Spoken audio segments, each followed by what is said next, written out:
Civil വൈസറിൻ്റെ important previous Q&A with explanation video സീരീസിൻ്റെ മൂന്നാമത്തെ പാർട്ടിലേക്ക് എല്ലാവർക്കും സ്വാഗതം.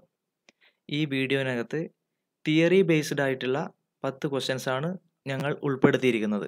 അതിൽ അധികം റിപ്പീറ്റ് ചെയ്യാത്തതും അധികം ആൾക്കാർക്ക് പരിചയം ഇല്ലാത്തതുമായ ക്വസ്റ്റ്യൻസ് കൂടി ഉൾപ്പെടുത്താൻ ഞങ്ങൾ മാക്സിമം ശ്രമിച്ചിട്ടുണ്ട്.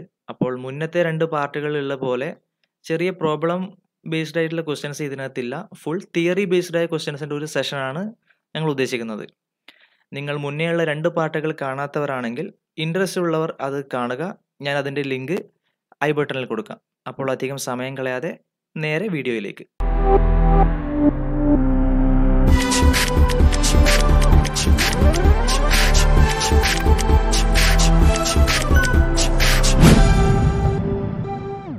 If operable window will be used to supplement HVAC system, it should be ensured that opening for outdoor air are located between 3 to 6 feet from the floor.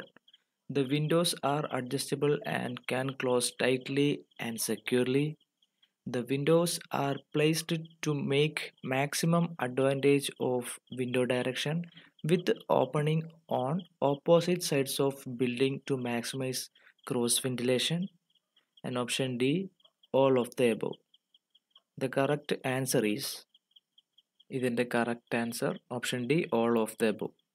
ഈ പറഞ്ഞ എല്ലാ കാര്യങ്ങളും ഒരു HVAC സിസ്റ്റത്തിന് ആവശ്യമുള്ളതാണ്. In traditionally constructed roofs, a doubled roof is a roof whose rafters are of such a length that they require an intermediate support. This support is usually a beam which is secured under the rafters at a point halfway between ridge and wall plate. This beam is known as purlin, rafter, strut, joist. ഇതിൻ്റെ answer purlin ആണ്. Option A, purlin. ഇത് കണ്ടാൽ തന്നെ നിങ്ങൾക്ക് മനസ്സിലാവും, question വളരെ സിമ്പിളാണ്. പക്ഷേ പെർലിൻ എന്താണ് എന്ന സംഭവം വളരെ വിശദമായി നീട്ടി എഴുതിയിരിക്കുകയാണ് ക്വസ്റ്റ്യനകത്ത്. ജസ്റ്റ് നമ്മുടെ ടൈം കൺസ്യൂം ചെയ്യാൻ വേണ്ടിയിട്ട് മാത്രമുള്ള ട്രിക്ക്, അത്രേ ഉള്ളൂ. A roof is designed as pitched roof if its slope is more than 10 degree, 15 degree, 30 degree, 45 degree. ഇതിൻ്റെ ആൻസർ ഓപ്ഷൻ എ, 10 ഡിഗ്രി. 10 ഡിഗ്രിയേക്കാൾ സ്ലോപ്പ് ഉണ്ടെങ്കിൽ മാത്രമേ ഒരു റൂഫിനെ പിച്ച്ഡ് റൂഫ് എന്ന് പറയാൻ പറ്റൂ. അതിന് താഴെയാണെങ്കിൽ അത് ഫ്ലാറ്റ്, അതായത് ടെറസ്ഡ് റൂഫ് ആയിരിക്കും. For the application of building permit, if the plot is owned by more than 1 person, the application shall be submitted jointly and signed by all such persons. Any one of the person need not be signed, none of the above. Correct answer option A, jointly and signed by all such persons. The width of every new street, public or private, intended for use as cart or carriageway, giving access to or through an organized industrial area with not less than 6 constituent units shall be minimum 5 meters, minimum 15 meters, minimum 10 meters, minimum 3 meters. ഇതിൻ്റെ correct answer option C, minimum 10 meters. ഇതും ഒരു fact ഇതുപോലെ തന്നെ പഠിച്ചു വെക്കേണ്ടത് തന്നെയാണ്. ഈ പറയുന്ന കണ്ടീഷനിലുള്ള ഒരു പബ്ലിക്കോ പ്രൈവറ്റോ ആയിട്ടുള്ള ഒരു സ്ട്രീറ്റിൻ്റെ minimum വിഡ്ത്താണ് 10 meters. When a wall of a structure bears the weight and resting upon it, conducting the vertical load from the upper structure to the foundation is called column, beams, load bearing wall, retaining wall. Correct answer option C, load bearing wall. കുറച്ചുകൂടി സിമ്പിളായ question ആണ്. Question ഡിസ്ക്രിപ്ഷനിൽ പറഞ്ഞതുപോലെ ഉള്ള വാൾ ഏതാണെന്ന് ചോദിക്കുന്നത്, load എടുക്കുന്ന wall. In practice, in a method, high tensile force is given to high tensile steel tendons around which the concrete is to be cast. When the placed concrete has developed sufficient compressive strength, a compressive force is imparted to it by releasing the tendons, so that concrete member is in a permanent state of pre-stress.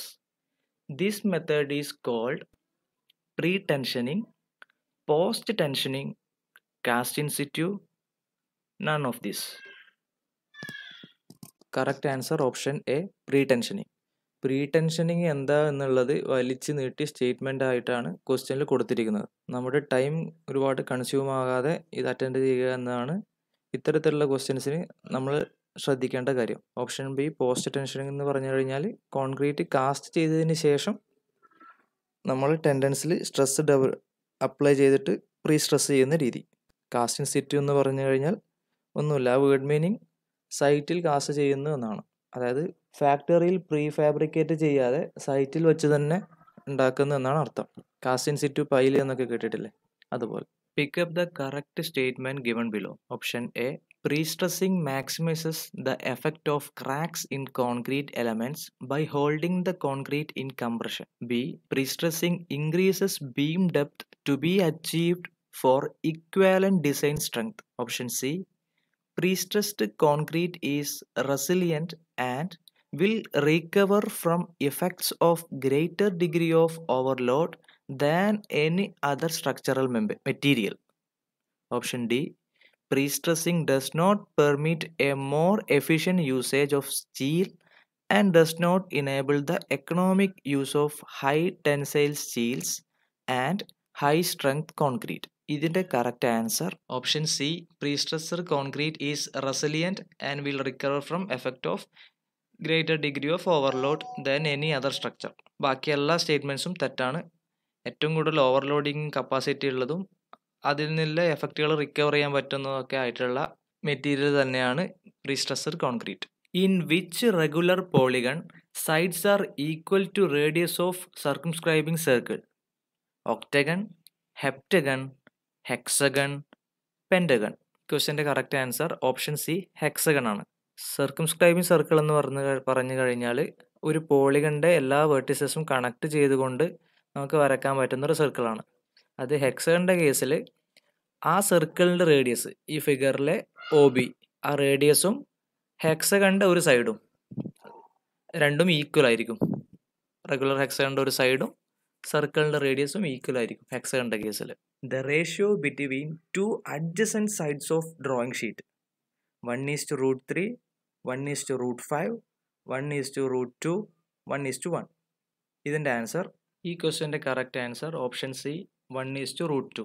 Drawing ഷീറ്റിൻ്റെ untrimmed സൈസസും trimmed സൈസസും എങ്ങനെ എളുപ്പത്തിൽ പഠിക്കുക എന്നുള്ള videos already നമ്മൾ upload ചെയ്തിട്ടുണ്ട്.